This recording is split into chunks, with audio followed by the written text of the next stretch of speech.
اب اس کے بعد حکم آ رہا وَأَقِیمُوا الصَّلَاةَ وَآتُوا الزَّکَاةَ، تو زکات دوسرے کے مال میں سے دے گا یا اپنے میں سے؟ سلام پڑھا محمد بھائی اپنے مال میں سے زکات دے گا نا، تو محنت سے کمایا نا، تو قرآن کہہ رہا زکات دو، تو کسے قبول ہوتا یہ حکم زکات دینے کا؟ کون زکات دے بھائی اپنے کمائے ہوئے مال میں سے؟ جی تعزیز و طبیعت تو وہی ہے، فطرت تو وہی ہے. 1400 سال پہلے بھی ناگوار تھا اسلام، 1400 سال کے بعد بھی ناگوار ہے اسلام. جی 1400 سال پہلے بھی ناگوار تھا اسلام، اور 1400 سال کے بعد آج بھی ناگوار ہے اسلام. جی ایسا ہے یا نہیں ہے؟ آج بھی ناگوار ہے. بہت سے لوگوں سے بہت سی باتیں ہضم نہیں ہوتی. جی بہت سے لوگوں کو بہت سی باتیں ہضم نہیں ہوتی، ان کے حلق سے نیچے ہی نہیں اتر رہا اسلام میں. جی کوشش کرتے ہیں یہ ساری چیزیں چھوڑو، وہ پڑھ دو جس میں تمہیں کچھ نہ کرنا پڑے، پڑھنے والے کو بھی کچھ نہ کرنا پڑے اور سننے والے کو بھی کچھ نہ کرنا پڑے. دونوں تم سناؤ ہم سنیں، تم جو ہے تھوڑی سی محنت کرو، نمک مرچ مسالے لگاؤ اور ہم داد دیں اور گھر کو جائیں، بات ختم ہو گئی. یہی ہے نا. اور اگر بھیا زکات کا ذکر کرو گے تو دینی پڑے گی، خمس کا ذکر کرو گے تو دینا پڑے گا. جی نماز کا ذکر کرو گے تو پڑھنی پڑے گی، روزے کا ذکر کرو گے تو مئی جون میں بھی رکھنے پڑے ہیں، یہ سب کچھ تو کرنا پڑے گا نا. جی تعزیزان گرامی، آج سب سے بڑی مصیبت اسلام کی اور مسلمانوں کی یہ ہے کہ مسلمان اسی قرآن سے چند باتوں کو مانتا اور چند کو نہیں مانتا. ایک ہی آیت میں دو حکم آئے، اقیموا الصلاۃ وآتوا الزکاۃ.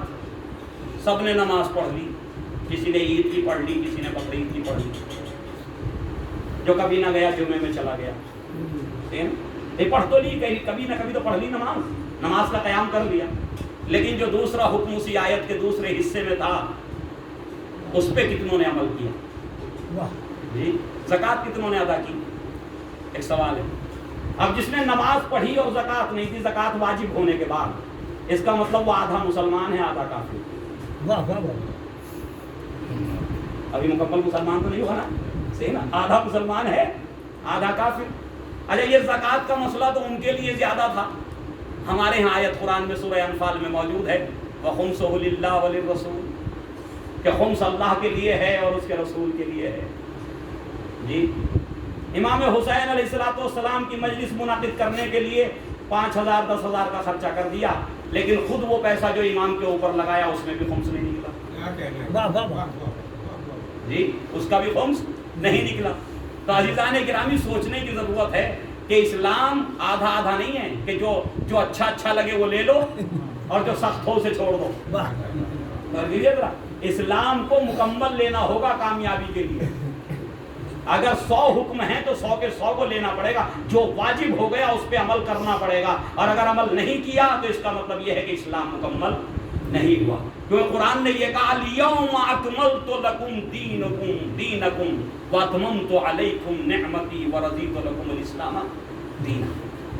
آج ہم نے تمہارے اسلام کو، تمہارے دین کو کامل کر دیا، مکمل کر دیا. کس دن مکمل ہوا؟ غدیر میں. تو غدیر تک قرآن میں جتنے احکام آ چکے تھے ان احکام کے ساتھ مکمل ہوا. جتنے آ چکے تھے تو تقریباً سبھی آ گئے تھے نا غدیر تک، اب کوئی حکم باقی نہیں تھا. تو اس کا مطلب پورے اسلام کو جو لے گا وہ مکمل ہے. صلاۃ پڑھے محمد والے محمد.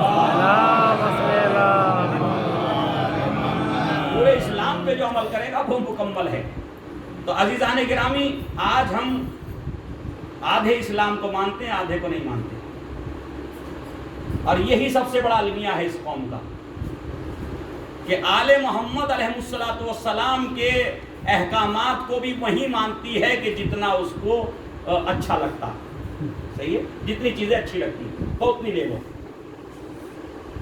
یاد رکھیے کہ اکثر علماء اور ائمہ مساجد کے ساتھ ایک مسئلہ پیش آتا، اور میں ہمیشہ بیان کرتا ہوں اس مسئلے کو، کہ ہر تیسرے چوتھے مہینے امام بدلے جاتے ہیں مسجدوں کے اندر. کہ ہمارے یہاں بھی، ہمارے فرقے میں بھی چوتھے پانچویں مہینے امام بدل دیا گیا. کیوں؟ مولانا ان کا تلفظ صحیح نہیں ہے، ان کی قرات صحیح ہے، ان کی قرات صحیح ہے. اور یہ قرات میں غلطیاں کون نکالتے ہیں؟ جو کبھی عربی میڈیم سے نہیں پڑھے. جو کسی مدرسے میں نہیں گئے, کسی کبھی عربی اٹھا کے نہیں دیکھی, کوئی قاعدہ نہیں پڑھا, وہ قرات میں غلطیاں نکالتے ہیں, وہ تلفظ اور مخارج کی غلطیاں بتاتے ہیں. جو انجینئرنگ کیے بیٹھے ہیں, بی ٹیک کیے بیٹھے ہیں, ایم ٹیک کیے بیٹھے ہیں, وہ غلطیاں نکالتے ہیں. اور اس بیچارے مولوی کو مسجد سے نکلوا دیا جاتا, نہیں مولانا آپ کے پیچھے ہماری نماز صحیح نہیں ہوگی, آپ کی سورہ الحمد میں 4 غلطیاں, 4 غلطیاں ہیں آپ کی سورہ الحمد میں, آپ جائیے خدا تو چلا جاتا, مجبور ہے بیچارہ. لیکن عزیزان گرامی ایک اور مسئلہ بھی ہے جس سے نماز باطل ہو جاتی ہے. خالی امام کے تلفظ میں غلطیوں سے نماز باطل نہیں ہوتی. اگر آیت اللہ سیستانی صاحب مقدس اللہ العالی اور آیت اللہ خامنائی صاحب بھی آ جائیں اور وہ نماز ادا کرا رہے ہیں تو ان کے خلاف تو صحیح ہے, پھر بھی پیچھے پڑھنے والے کی نماز باطل ہو سکتی ہے. کیوں کہ وہ جو لباس پہن کے آیا ہے اس لباس کا اس نے خمس نہیں لیا.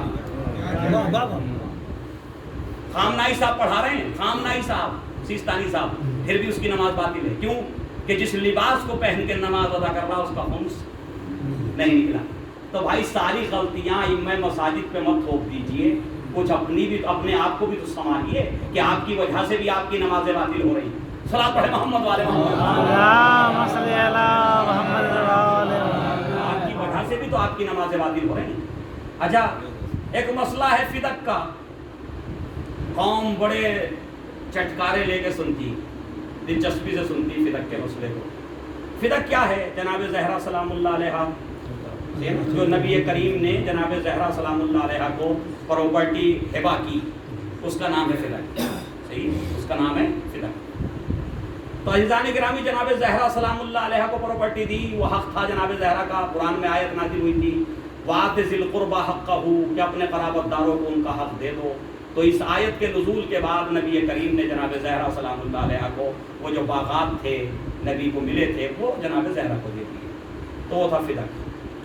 اب وہ کسی نے بعد میں چھین لیا جناب زہرا سلام اللہ علیہ, یہی ہوا, یہی تو ہے نا, جو فدق چھین لیا اس پہ کسی اور نے قبضہ کر لیا.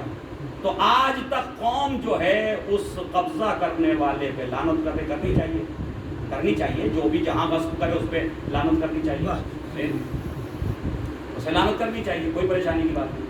لیکن عزیزان گرامی وہ بھی زہرا کا حق تھا, تو اس کا مطلب اگر اس حق کے غصب کیے جانے پہ لعنت کی جا سکتی ہے تو خمس بھی جناب زہرا اور امام حسن اور امام حسین کا حق ہے. سبحان اللہ, سبحان اللہ. تو تھوڑا لعنت کرنے سے پہلے سوچو ضرور کہ جس پہ لعنت کر رہے ہیں کہ ایسا نہ ہو. لعنت جو ہے کسی ذات پہ نہیں ہے اسلام میں, اور رحمت بھی کسی ذات پہ نہیں ہے اسلام میں.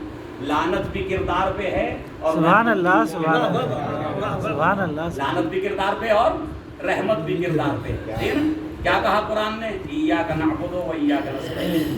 صحیح نا. اس کے بعد صراط الذین انعمت علیہم, جن پہ ہم نے اپنی نعمتیں نازل کی, تو نام نہیں بتائے کن پہ نازل کی, کردار بتایا. صحیح نا. ادھر کہا وغیر المغضوب علیہم ولا الضالین, ان کی اتباع نہ کرنا, ان کے راستے پہ نہ چلنا جن پہ ہمارا غضب نازل ہوا, وہاں بھی نام نہ بتائے. 6666 آیتوں میں 2 آیتیں اور بڑھ جاتی, 5 نام لکھ دیتا قرآن کے بعد. سلام پڑھے محمد والے.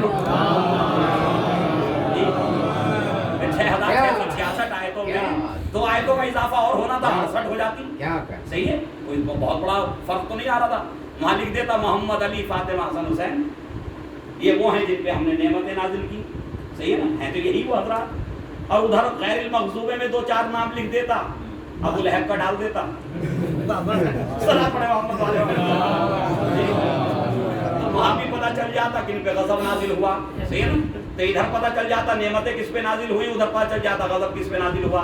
لیکن خداوند عالم نے ذوات گرامی کا ذکر نہ کر کے صفات کا ذکر کر کے بتایا کہ یہ صفت جہاں جہاں پیدا ہوتی چلی جائے گی وہاں وہاں وہ ہماری نعمتوں سے مشرف ہوں گے, اور جہاں جہاں یہ غضب کی کیفیت پیدا ہوتی چلی جائے کردار میں. صحیح نا. تو عزیزان گرامی سب کردار کے ساتھ ہے. اب پتہ چلا قرآن کہہ رہا لعنت اللہ علی الکاذبین, جھوٹوں پہ اللہ کی لعنت ہو. جھوٹ بھی بولتا ہوں, لعنت بھی کرتا ہوں. آدھی ادھر چلی گئی, آدھی ادھر ہی آ گئی. صلاۃ پڑھے محمد والے. آدھی ادھر چلی گئی جو جھوٹے تھے ان پہ, اور آدھی اس میں بھی شامل ہو گیا جھوٹ بول کر کے. صحیح نا. قرآن کہہ رہا ولا لعنت اللہ علی القوم الظالمین, خدا ظالموں پہ لعنت کرتا ہے. جی میں خود بھی ظلم کرتا ہوں جی میں خود بھی ظلم کرتا ہوں. تو جب میں نے ظلم کیا تو ظالمین میں شامل ہو گیا نہیں ہو گیا؟ ہو گیا. اب کہا اب میں نے آیت پڑھی لعنت اللہ علی القوم الظالمین، تو جتنے ظالم تھے سب کو شامل ہو گئی. میں سوچ رہا ہوں ان پہ چلی گئی، اس میں سے ادھر بھی آ گئی.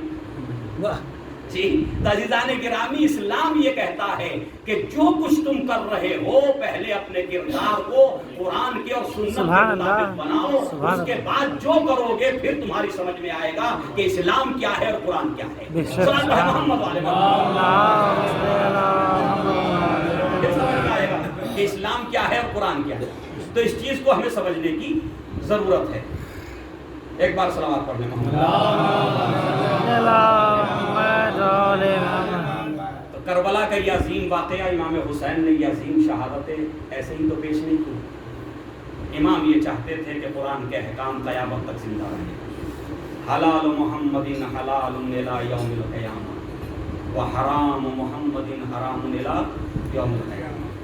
جو میرے نانا حضرت محمد مصطفیٰ نے حلال کر دیا ہے وہ قیامت تک حلال ہے، اور جو میرے نانا حضرت محمد مصطفیٰ کے ذریعے خدا نے حرام کیا ہے وہ قیامت تک حرام ہے.